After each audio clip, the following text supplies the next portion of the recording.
So I know everyone's been waiting for this video to come out. Welcome everyone to the World Cup Qualifiers March review. This is going to be a big one, so just sit back and enjoy the action. But before we get into anything, if we can get 5.5k likes in this video, that'd be fantastic. The European playoffs were set up to be chaos, and it was that and more. Pathé will not have a winner until June, unfortunately. But that did not stop Gareth Bale from having an absolute masterclass versus Austria. His 2 goals send Wales to the final of Path A, where they'll either face Scotland or Ukraine in Cardiff. Path B, of course, as stated before, had Poland already hosting the final, which left a bout between Sweden and the Czech Republic to determine the other finalist. In a tight battle that would go to extra time, Sweden's Robin Quaison would score the winner. And then a couple days later was the Path B final between Poland and Sweden. Poland took care of business through Robert Lewandowski and Piotr Zielinski to send the Poles to their second consecutive World Cup. Considering Poland did this with a brand new manager is even more impressive. Now let's just hope that their World Cup campaign goes a little smoother than 2018. So, Path C. First was Portugal versus Turkey. Pressure was already up as is, but now Portugal were without Ruben Dias and Pepe. But luckily for the Portuguese, Turkey again showed how incompetent they are at football, as Portugal scored 2 in the first half. The tides changed, however, in the second. Beautiful passing play gave Turkey a lifeline, and then in the 81st minute, Portugal were continuing to bottle as Turkey had a penalty to tie it all up.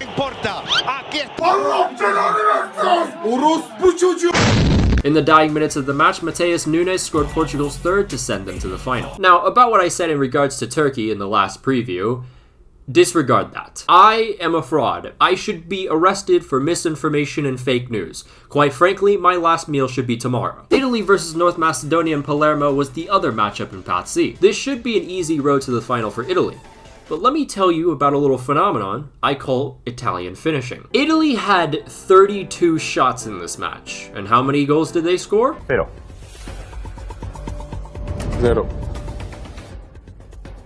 I told you all in the preview that Italy would be missing Chiesa, but I did not think it'd be this bad. And Ciro Immobile should be arrested for impersonating a striker. And it's long overdue, because once this man puts on the blue shirt, he's Giassi Zardes. Now, I feel like Italy's finishing has kind of taken away from the credit North Macedonia deserves. All night, the entire back line were on the same page, making vital stop after vital stop. And they did this giving up just 1 yellow card. But anyways, with nothing happening in 90 minutes, the game would go to extra time. And it's worth a crack! It's just...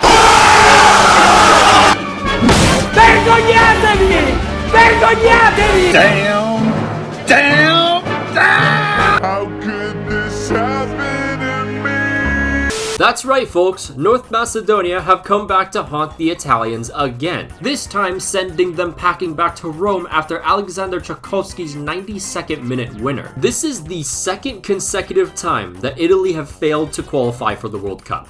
At this point, they should just try playing the rugby squad. But let me put this into bigger perspective. Italy have not been in the World Cup knockout stages since 2006 when they won the trophy. I think we can all now officially call this the sister curse. Now, Leo Bonucci was quick to criticize the playoff system, but my guy, all you had to do was beat North Macedonia. And even then, what about the previous round, when Italy couldn't even beat Bulgaria or Northern Ireland? So now it was going to be either Portugal or North Macedonia in the World Cup. And it would be Portugal taking care of business thanks to Bruno Fernandes' 2 goals. Portugal qualified for the World Cup, and I heard this time they're bringing back the wine red color. As for North Macedonia, they've won the hearts of many around the world, not only for the help in mocking Italians everywhere, but for the valiant effort every player made for their country. If anyone ever tells you that international football is dying or that it doesn't matter, just show them North Macedonia's story. Ad time! Recently, I wasn't able to watch Vietnam play in the U23 Southeast Asian Championship due to it being region locked. And man, it sucked. I kept getting DMs from people asking, did you watch the U23s play today? No,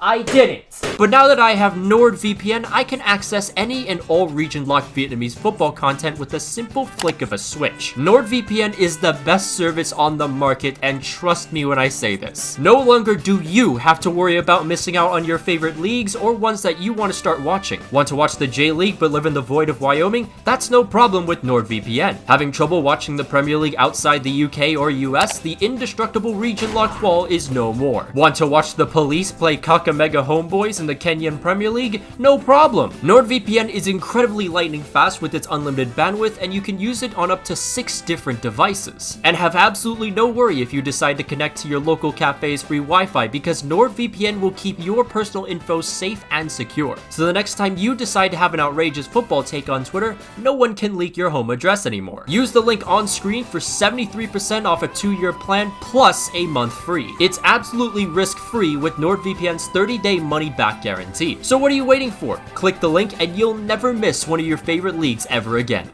African qualifiers had their own playoff system. 10 teams, 5 matchups, 2 legs, and that would determine 5 countries going to the World Cup. Let's start with Mali versus Tunisia. As I've said, this was an exciting Malian side with young talent that could... Never mind. Just to make things worse, the same player who scored the own goal got a red card 4 minutes later. Mali never recovered from this mistake, and Tunisia would win the tie 1-0, sending them to the World Cup. DR Congo versus Morocco started with a shocker when a cruel deflection gave DR Congo the lead at home. Come on, we're going to the World Cup. We're going to the World Cup! Morocco got a penalty in the second half, but then skied the attempt. But what? Luckily, the Moroccans' lightning-quick counter a couple minutes later gave them the important away goal. The return in Casablanca was dominated by the Moroccans as they feasted on the remains of DR Congo. And once again, Morocco qualified for the World Cup.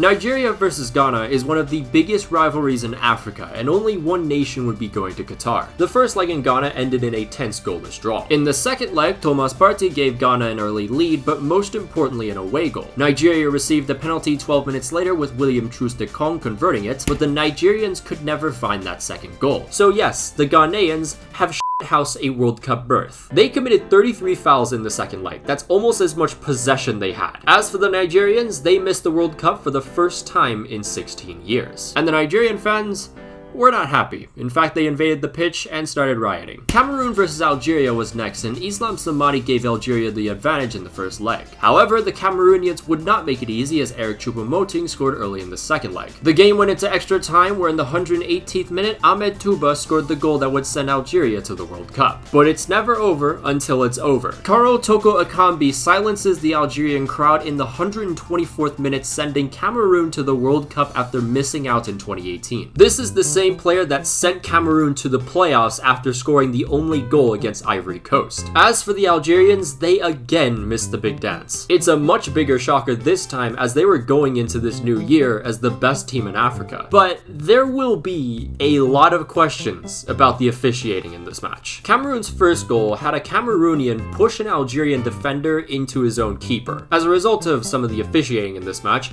Algerians have been spamming everything on social media. I mean everything. They will not give up until there's a replay of this match, and unfortunately, I don't see that happening because we're talking about FIFA here. Finally, we had the biggest matchup of them all, Senegal versus Egypt. A Senegalese own goal in the 4th minute gave the Egyptians the advantage in the first leg. However, then an Egyptian own goal in the 4th minute brought the tie level for Senegal. Perfectly balanced, as all things should be. The highly contested affair would then go all the way to penalties to decide. Again. And now I think it's a good time to talk about the elephant in the room, the fucking lasers. There were more laser pointers in that Senegalese stadium than air particles. Every time we saw an Egyptian come up to the penalty spot, it was like they were being surrounded by fireflies. I mean, look at this. Salah's face is green. And the worst part about all of this is the fact that the lasers were going on throughout the entire match. And it's not just one, it's not just two, it's like 50 of them. And not one official decided to, I don't know, stop the game and intervene. And of course, Senegalese fans will defend their actions by saying, well, Egyptians did it first. Now, anyone who uses lasers, disgrace. I know, hot take. In all fairness, the Egyptians did use a couple lasers, not to the extent of what the Senegalese did. Also, if you were watching the Mali-Tunisia second leg, you saw some lasers too. Again, why was there no action taken? It just makes no sense to me. So yeah, Senegal won the shootout and qualified for the World Cup, and how couldn't they? The Egyptians were over here being blinded by the lasers. I mean, it's a total disgrace, man. Going into the last 2 matches, there were still 3 spots up for grabs in South America. Ecuador could not beat Paraguay thanks to a lot of silly errors, but luckily for them, Chile were thrashed 4-0 and Uruguay beat Peru 1-0, thus locking automatic qualification for the Ecuadorians. Speaking of the Uruguay-Peru match, there's a lot of questions regarding whether this ball crossed the line. In fact, we've seen people use rulers on TVs and even software to determine whether or not the goal should have been awarded to Peru. For me, even with the best angle, it's really hard to tell. What is a little bit suspicious to me, and I was watching the match too, is how quick the VAR call was. I don't think there was goal line technology, and the official never took a closer look. And I just find that a little bit odd. But had that been a goal, Peru could have still had a chance to win the last automatic spot. Uruguay's 1-0 result was enough to grab that last spot. The Peruvians would now have to hang on to their playoff spots on the final day. Those still alive and hungry were Chile and Colombia. Colombia in their previous match, believe it or not, actually scored a goal. They actually scored 3. Their win also eliminated the less than 1% chance Bolivia had of finishing 5th. Chile losing was bad enough, but a 4-0 loss meant their hopes were all but gone because of goal differential. They lost to Uruguay 2-0 on the final day, which fully eliminated them. So it really just came down to Peru and Colombia for the last spot. Colombia did their job and defeated Venezuela, but that win would mean jack shit as Peru defeated Paraguay 2-0, meaning Peru are off to the Intercontinental Playoffs to play whichever team wins the Asian playoff round in June. Group A and Asian qualifiers had just the playoff spot remaining. The UAE were holding on to this spot with Iraq and Lebanon breathing down their necks. Lebanon bottled it against Syria and were eliminated after losing to Iran on the final day. But Iraq got the upper hand, defeating the UAE, putting them just 1 point below the playoff spot. With the UAE playing South Korea, it gave Iraq the best chance to steal the playoff spot on the final day as they were playing Syria. However, they also bottled and were eliminated after a draw. UAE, on the other hand, defeated the Kimwall to hold on to the playoff spot thanks to a strike from teenager Areb Abdullah. What's even more incredible is this is the first time they've defeated South Korea since 2006. Say it.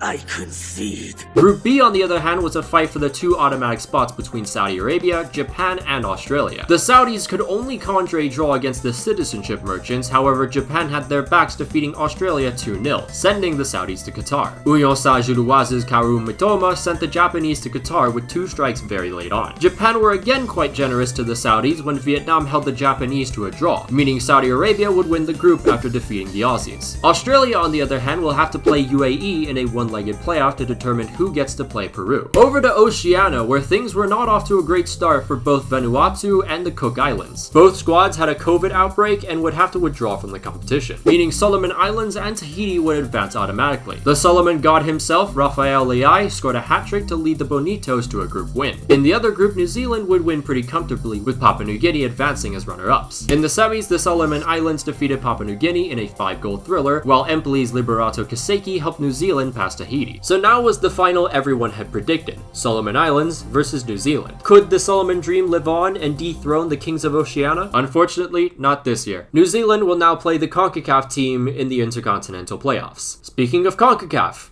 here's CONCACAF. Every spot was still up for grabs with 3 matches remaining for each nation. On the third to last match day, El Salvador were eliminated after drawing to England B. Costa Rica's form was improving at the perfect time and they grabbed a huge win against the Canadians. And all while that was happening, USA and Mexico were seeing who could up their chances the worst. On the second to last match day, Canada's 4-0 win against Jamaica would finally earn them a spot in the World Cup for the first time since 1986. Done.